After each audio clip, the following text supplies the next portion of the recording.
Hello mga palalabs! Ngayon ay magluluto tayo ng atay, ginisa sa isang rukulang gulay.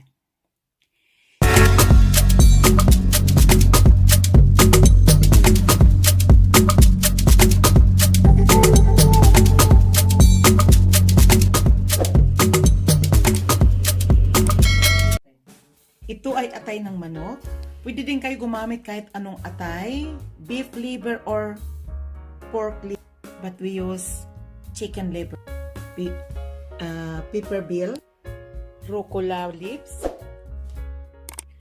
onion, and of course garlic, vegetable oil, and sour, vegetable powder, and of course ground black pepper and water, 1 cup of water. Ngayon guys, kailangan mainit na yung ating wok. Ilalagay na natin ang ating vegetable oil. Ginger and onions together. Soak in the oil.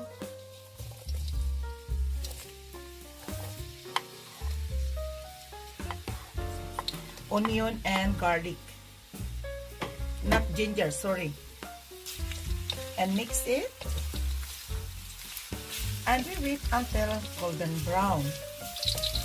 Ngayon, translucent ng ating garlic and onion.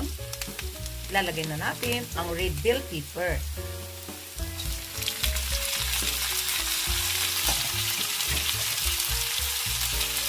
Bango. Ang sarap. Yan, laban-laban na naman ulit tayo. Halo-halo. Ang ganda po ng kulay kapag meron tayong red bell pepper.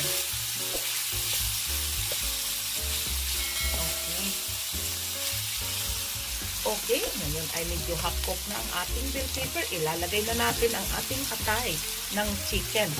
Chicken liver to guys. Pero pwede kayong gagamit any kind of liver, beef liver, pork liver.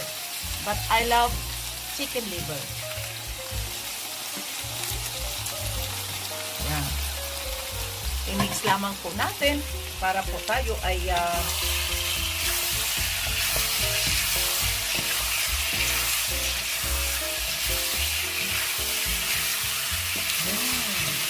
ang bango. Oh my God, ang bango-bango.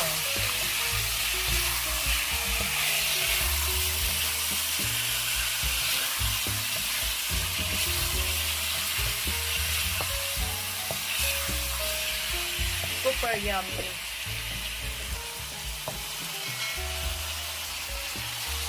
Ngayon, sunod natin, ilalagay muna natin ang ating powdered vegetable powder.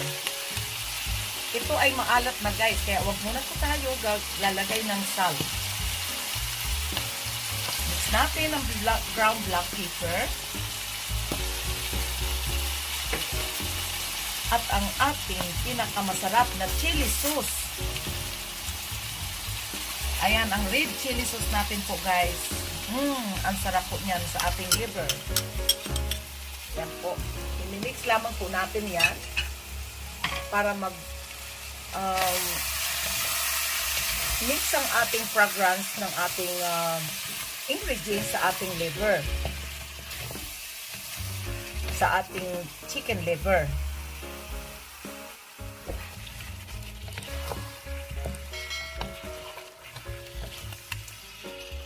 Looks so good. Look at that guys. It's so fluffy and not too dried.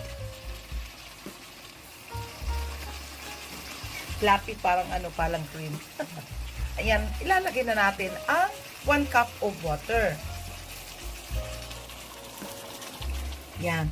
And then, we cover it until 7 minutes guys, kasi liver po ito.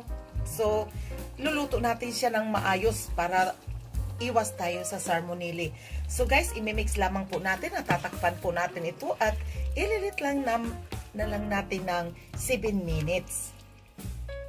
Okay, babalikan natin siya ng 7 minutes. I-cover natin siya.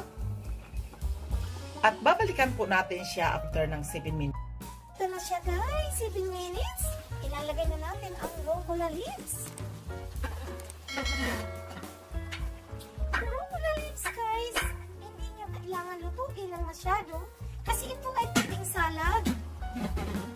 sa pizza, pang ibabaw. Pwede rin sa gulay. Parang panghalo ng inyong mga gulay. Kaya ayan, ito ay masarap sa liver, chicken liver. Naku po. Green na green. Beautiful color, green and red bell pepper.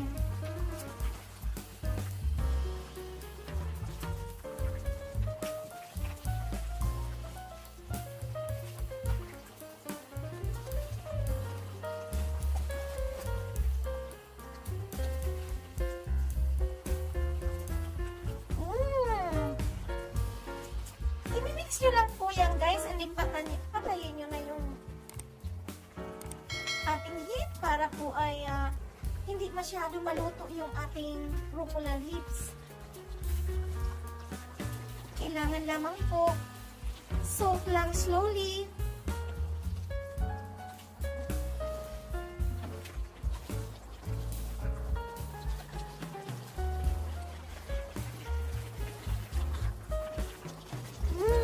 The color is very beautiful. Green and red. Nagtubig na siya guys kasi tawag nito yung kanyang bell pepper ay nagtutubig din, and the liver of course. So was just the right sauce. Ayan, luto na po yan. Ayan, kunting ano lang yan, kunting kulong dancing, and then you can turn open, and it's done. So, this is it, our liver in red bell pepper and rucola. Ayan na siya, guys. It looks so beautiful and is done, ready to eat. Okay, guys, tikman na natin.